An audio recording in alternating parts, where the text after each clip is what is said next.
இப்போ பார்த்தோன்னா நம்ம கங்காவுக்கு வளகாப்பு ஏற்பாடு பண்ணுறாங்க. நம்ம குமரன் வந்து ஒரு வழியாக என்ன செய்றாங்கன்னா ஒட்டியானம் ரெடி பண்ணிடுறாங்க. அவங்களால முடிஞ்ச பணம் போட்டு அந்த ஹெல்ப் பண்ணியிருக்காரு விஜய்.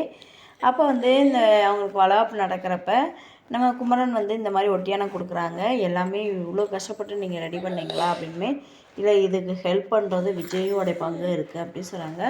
செமையாக டென்ஷன் ஆகி எப்பயும் போல் கங்கா கத்துறாங்க.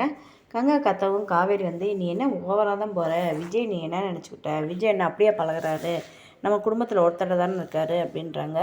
உடனே கங்கா சொன்னாங்க, ஆமாம் ஆமாம், விஜய் இந்த வீட்டுக்கு வந்ததுலேருந்து நான் எல்லாத்தையும் பார்த்துட்டு தான் இருக்கேன், அம்மா எல்லாருமே ஓவராக தான் ஆடுறாங்க அப்படின்றாங்க. இதெல்லாம் கேட்டுட்டு விஜய் வந்து அப்படியே ஸ்ட்ரக்காகி நிற்கிறாங்க.